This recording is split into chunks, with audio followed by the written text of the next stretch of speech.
Patriarchal and Biblical Origins, circa 2000 to 1000 BCE. Judaism traces its origins to the ancient Near East, around 2000 BCE. At its heart is the covenant, a sacred agreement between one God and a people, introduced through Abraham, a Mesopotamian from Ur, modern Iraq. Abraham's call marks a radical shift, from polytheistic city-states worshipping dozens of gods to the revolutionary idea of monotheism, one God governing all nations, transcending local idols. God promises Abraham land, Canaan, and descendants as numerous as the stars, binding identity to lineage and geography. His son Isaac continues the line. Isaac's son Jacob, renamed Israel after wrestling an angel, fathers 12 sons, the 12 tribes of Israel, Judah, Levi, Benjamin, etc. Already the principle is clear. From a single family emerges a people defined not by empire, but by covenantal law. A famine drives Jacob's family into Egypt, where Israelites prosper but become enslaved under pharaohs. Around the 13th century BCE, tradition holds God raises Moses to lead them out. The Exodus, central to Jewish memory. This era cements Jewish identity, freedom not as political conquest, but as divine mission. At Mount Sinai, the Israelites received the Torah, not only the 10 Commandments but a corpus of 613 mitzvot, laws regulating worship, morality, justice, diet, even agriculture. Unlike surrounding law codes, e.g., Hammurabis, the Torah frames law as divine while binding all equally, king and peasant. This creates Judaism's dual foundation, ethical monotheism and communal holiness. After 40 years in the wilderness, the Israelites enter Canaan. The conquest is partial and contested. They coexist and clash with indigenous peoples like Canaanites and Philistines. Without a king, they are ruled by judges, charismatic leaders such as Deborah, Samson, and Samuel, who deliver them in crises. Conflicts escalate with the Philistines, pressing for stronger unity. Around 1020 BCE, they establish monarchy. Saul becomes first king, followed by David, who captures Jerusalem, making it political and religious capital. David's dynasty promises messianic hope. His son Solomon builds the first temple, c. 957 BCE, centralizing worship and priesthood. This marks the shift from nomadic tent-shrine religion to a highly visible, urbanized national faith centered in one sanctuary. The united and divided monarchies, c. 1000 to 586 BCE. After centuries of tribal rule under judges, the Israelites wanted unity to face external threats, especially the militarized Philistines, equipped with iron weapons. Around 1020 BCE, the prophet Samuel anoints Saul as Israel's first king. Saul brings partial military victories but loses divine favor for disobedience. He is succeeded by David, a warrior poet who slays Goliath, defeats the Philistines, and consolidates the tribes into a kingdom. David captures Jerusalem, makes it political capital and religious heart by bringing in the Ark of the Covenant. His house is promised an eternal dynasty, later fueling messianic hope. David's son Solomon, c. 970 to 930 BCE, reigns during a high point of wealth and centralization. He builds the magnificent first temple in Jerusalem, establishing centralized worship and priestly hierarchy. He expands international trade, alliances, and monumental architecture. Yet heavy taxation, forced labor, and elite privilege create resentment. After his death, succession tensions split the kingdom into 2 states. Israel, north, 10 tribes, with capital in Samaria. Judah, south, tribes of Judah plus Benjamin, with capital in Jerusalem. From 930 to 722 BCE, the north undergoes dynastic instability and frequent idol worship. Prophets like Elijah, Elisha, Amos, Hosea fiercely denounce injustice and idolatry, insisting covenant loyalty is moral as well as ritual. The north falls to Assyria in 722 BCE. 10 tribes are exiled, becoming the legendary lost tribes of Israel. Judah, though smaller, lasts longer. It maintains the Davidic dynasty despite corruption and repeated invasions. Prophets like Isaiah, Micah, Jeremiah call for justice, warn of consequences, but also hold visions of restoration. After resisting Babylon, Jerusalem is besieged. In 586 BCE, King Nebuchadnezzar destroys the temple, devastates the city, and deports many elites to Babylon. Exile and Return, 586 to 70 CE. In 586 BC, Judah falls. Babylonian King Nebuchadnezzar II destroys Jerusalem, burns the first temple, and deports much of the elite to Babylon. For Jews, this is a spiritual crisis. Without land or temple, can they still be God's people? The answer reshapes Judaism. In exile, worship shifts from sacrifices to prayer, scripture, and synagogue gatherings, making faith portable. Prophets like Ezekiel and 2nd Isaiah reinterpret catastrophe not as God's abandonment, but as discipline, promising eventual restoration. In 539 BCE, history pivots. Cyrus the Great of Persia conquers Babylon and issues an edict allowing exiled peoples, including Jews, to return. Many go back, rebuild Jerusalem, and dedicate the Second Temple in 516 BCE. Others remain in Babylon, forming the seed of the Jewish diaspora, a pattern of living between homeland and dispersion that defines Jewish life for millennia. The Persian period strengthens Judaism's focus on Torah, priesthood, and distinct identity. By the 4th century BCE, Persia falls to Alexander the Great, 332, ushering in Hellenistic rule. Greek culture, language, philosophy, gymnasiums, spreads across Judea. For some Jews, Hellenism is opportunity, for others, threat. Tensions explode in the Maccabean Revolt, 167 to 160 BCE, when the Seleucid king Antiochus IV Epiphanes desecrates the temple. The Hasmonean family leads revolt, defeats Seleucids, rededicates the temple, celebrated as Hanukkah, and establishes an independent Jewish kingdom for a century. By the 1st century BCE, the Roman Empire arrives. In 63 BCE, General Pompey seizes Jerusalem. Judea becomes a client kingdom, later province. Romans install Herod the Great, 37 to 4 BCE, notorious for monumental building, including an expanded, magnificent Second Temple, but also brutal rule. After Herod's death, unrest grows under Roman governors. Under Roman rule, Judaism splintered into diverse groups. The Pharisees emphasized Torah study, oral tradition, and synagogue worship, making holiness part of daily life beyond the temple. The Sadducees, aristocratic priests tied to Jerusalem's temple, upheld only the written Torah and cooperated with Rome to protect their power. The Essenes, separatist ascetics, withdrew into desert communities like Qumran, preserving scriptures such as the Dead Sea Scrolls. The Zealots took the most militant path, insisting freedom required violent revolt, fueling the Jewish-Roman wars that destroyed the Second Temple in 70 CE. As oppression and taxation fuel resentment, revolt breaks out in 66 CE. Roman legions crush the rebellion. In 70 CE, Titus destroys Jerusalem and the Second Temple. This is the defining trauma of Judaism. Temple-centric worship ends permanently. Rabbinic Judaism, 70 to 500 CE. The destruction of the Second Temple in 70 CE ends sacrificial worship and priesthood at Jerusalem, the very symbols that had defined Jewish life for a millennium. Instead of vanishing, Judaism adapts. Its center shifts from priests to rabbis, teachers and interpreters of Torah. This is the birth of Rabbinic Judaism, the form that will dominate Jewish life for the next 2 millennia. A key figure is Yohanan ben Zakkai, who, according to tradition, smuggles himself out of besieged Jerusalem and gains Roman permission to establish a new religious school at Yevon. There, rabbis begin reconstructing Judaism without a temple, centering practice on Torah study, synagogue prayer, moral law, and home rituals like Sabbath and dietary observance. Worship becomes portable, family-based, and anchored in community, ideal for diaspora survival. The focus now is on law, halakha. Oral traditions, once passed down informally, are systematized. Around 200 CE, Rabbi Judah the Prince compiles the Mishnah, a vast codification of Jewish law and debate. Over the next 3 centuries, rabbis in 2 centers, Palestine and Babylonia, develop massive commentaries known as the Gemara. Together, Mishnah plus Gemara form the Talmud, the Jerusalem Talmud, completed tilde 400, and the far more influential Babylonian Talmud, tilde 500. The Babylonian Talmud becomes the ultimate authority in Jewish law, philosophy, and ethics. Meanwhile, Jewish communities spread widely.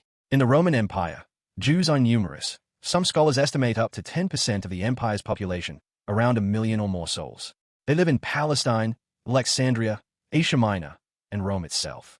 Persecution flares sporadically, especially after the Bar Kokhba Revolt, 132 to 135 CE, a failed uprising against Rome that results in massive slaughter, expulsion, and the renaming of Judea as Palestina.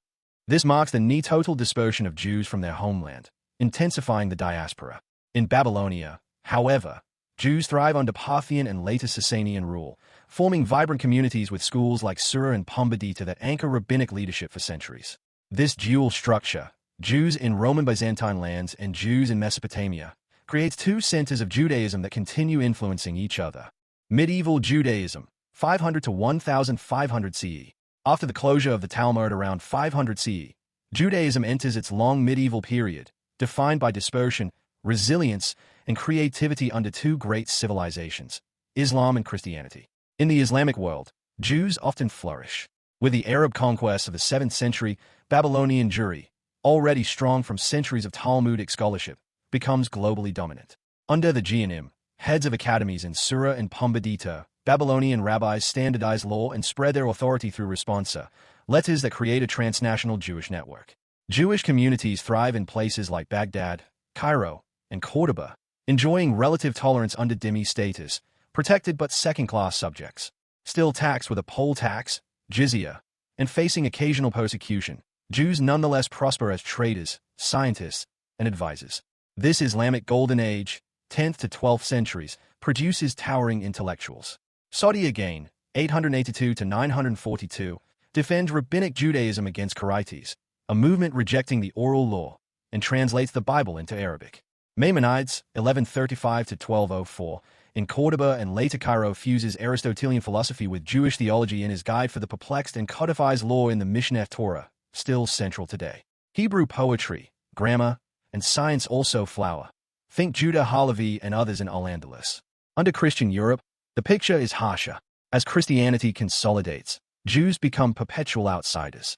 In early medieval France and Germany, the Ashkenazi world, Jews serve as moneylenders and merchants, roles Christians often prohibited themselves from taking. This visibility breeds resentment. Persecution spikes during the Crusades, from 1096, when mobs massacred Jewish communities along the Rhine. Jews are confined to quarters, ghettos, and subject to blood libels, forced disputations, and expulsions, from England in 1290, France 1306, Spain 1492. Yet this same world birthed profound rabbinic culture. Commentators like Rushi, 1040 to 1105, in Troyes produce biblical and Talmudic commentaries that remain indispensable. Mystical traditions explode with Kabbalah, especially in 13th century Spain. The Zohar, attributed to Shimon Bar Yochai but written by Moses de Leon, reimagines Torah through esoteric symbolism, sowing seeds for future Hasidism. By the late Middle Ages, Jewish life is polarized. In Muslim Spain, vibrant philosophy and poetry. In Christian lands, oppression and martyrdom. Everything changes in 1492, when Jews are expelled from Spain under Ferdinand and Isabella, ending centuries of convivencia. Sephardic Jews scatter across the Ottoman Empire, North Africa, and Italy, while Ashkenazim push farther east into Poland-Lithuania, beginning a massive demographic shift. Early modern challenges, 1500 to 1800 CE. The dawn of the modern age hits Jews with both profound crises and fresh possibilities. By 1500, Jews expelled from Spain, 1492, and Portugal, 1497, scatter across the Ottoman Empire, North Africa, and Italy, forming the Sephardic diaspora, while Ashkenazi Jews expand into Poland-Lithuania, which becomes the largest Jewish hub on earth, some 80% of world Jewry by the 18th century. These communities live in a paradox, autonomy yet subjugation. In Ottoman lands, Jews generally enjoy relative safety as dhimmis, filling roles as translators, financiers, and diplomats. Salonika, Istanbul, and Saif become centers of Jewish life. Saif, in particular, hosts towering mystics like Rabbi Isaac Luria, 1534 to 1572, whose Lurianic Kabbalah reinterprets exile as a cosmic drama. The world is broken and must be repaired. Tikkun Olam. His ideas electrify global Jewry, especially communities reeling from expulsion trauma. But hope breeds volatility. In the 17th century, mass messianic fervor erupts around Sabbatai Zevi, 1626 to 1676, a mystic from Smyrna who claims to be the Messiah. Tens of thousands believe him. Whole communities sell possessions awaiting redemption. But in 1666, under pressure, he converts to Islam, leaving devastation and disillusion. This crisis fuels new currents of spirituality and skepticism within Judaism. In Eastern Europe, Jews live in semi-autonomous self-governing councils like the Council of the Four Lands, but vulnerability remains. The Khmelnytsky Cossack massacres, 1648-49, killed tens of thousands of Jews in Ukraine. Traumas etched into Ashkenazi memory. In this battered landscape arises Hasidism in the mid-18th century. Founded by Rabbi Israel ben Eliezer, the Baal Shem Tov, it emphasizes joy, song, prayer, and mystical closeness to God over dry legalism. Hasidism spreads like fire, especially among poor, suffering Jews, offering vitality and hope. At the same time, critics like the Mitnagdim insist Talmudic scholarship must remain the foundation of Judaism. This fierce internal debate reshapes Ashkenazi life. Meanwhile, Jews also face a different challenge: modernity itself. The European Enlightenment, 18th century, hits Jewish communities with new ideals of reason, individual rights, and secular integration. Thinkers like Moses Mendelssohn, 1729 to 1786, championed the Haskalah, Jewish Enlightenment, urging Jews to embrace secular education, European languages, and civic life while maintaining Jewish identity. This begins to fracture the old ghetto walls, both literally and figuratively, and lays the foundations for religious reform, assimilation, and eventually emancipation. Modern era, emancipation and persecution, 1800 to 1945 CE. The 19th century cracks open a new world for the Jewish people. 4 centuries confined in ghettos or restricted by monarchs, Jews begin to taste emancipation, citizenship, voting rights, and entry into universities. France grants full equality during the Revolution. By the mid-19th century, Jewish emancipation spreads across Western and Central Europe. Integration offers unprecedented opportunity, but also new identity battles.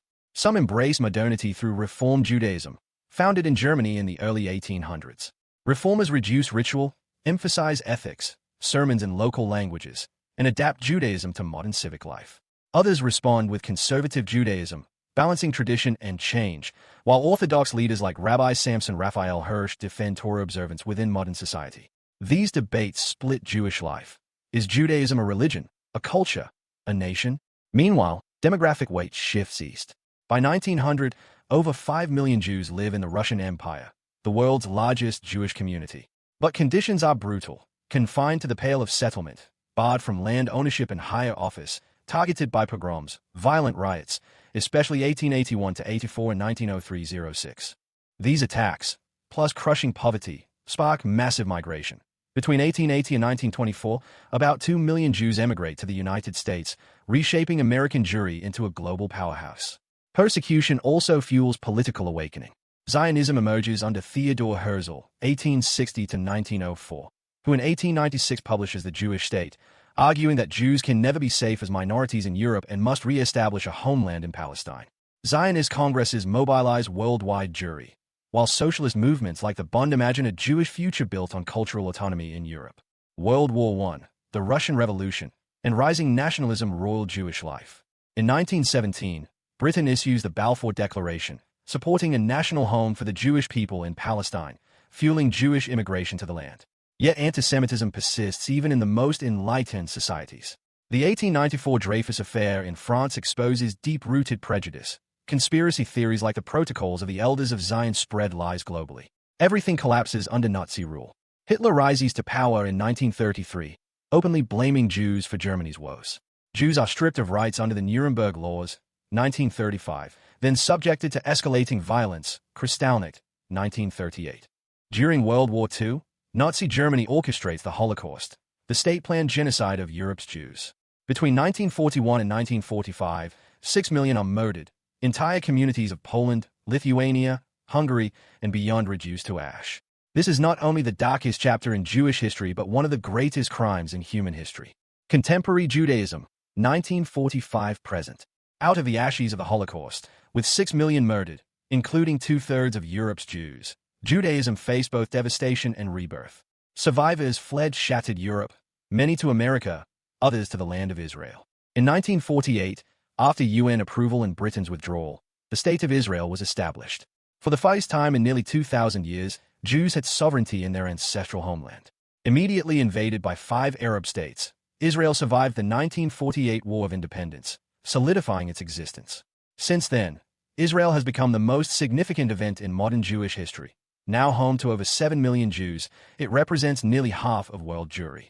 It has fought existential wars: 1967 Six-Day War, 1973 Yom Kippur War, forged peace treaties, with Egypt 1979, Jordan 1994, absorbed mass immigration, Holocaust survivors, Jews from Arab lands, Russian and Ethiopian Jews, and built a dynamic culture balancing tradition, innovation, religious diversity, and political conflict, including its ongoing struggle with the Palestinian people. At the same time, the diaspora remains crucial. Today, roughly 15.7 million Jews live worldwide, about 46% in Israel, 39% in North America, the rest in Europe, Latin America, Africa, and Australia. The United States has become the largest Jewish diaspora center in history, nearly 6 million Jews, shaping global politics, business, science, and culture. In America, Jewish life took on a whole new level of religious diversity. You had Orthodox Judaism, committed to strict observance of Jewish law, and then modern Orthodoxy, which tried to hold on to tradition while also engaging fully with modern society. On the other end, Reform Judaism focused more on ethics and personal choice, adapting rituals to fit contemporary life. Sitting in the middle, Conservative Judaism aimed to balance old and new, while movements like Reconstructionism and more secular approaches began treating Judaism as a constantly evolving civilization or even more as culture than religion. After World War II, this diversity grew alongside a broader Jewish renaissance. Jewish writers, filmmakers, musicians, and scholars shaped culture in huge ways. Institutions like Yad Vashem and Holocaust museums around the world anchored memory and identity. Politically, American Jews played outsized roles in advancing democracy and civil rights. And there was also a religious revival. Traditional Hasidic and Orthodox communities grew rapidly, while progressive movement continued to adapt and expand. Yet challenges remain. Antisemitism persists globally. Renewed hate crimes in Europe, America, and the Middle East. Tensions over Israel polarized Jewish communities. Assimilation and intermarriage test continuity, especially in Western diasporas. Still, Judaism adapts. New expressions arise. Cultural Jews, queer Jews, eco-Judaism, digital communities. Across continents, Jewish life remains both traditional and experimental. There's always more to uncover. Hit that subscribe button and come along as we keep connecting the dots across history, culture, and belief.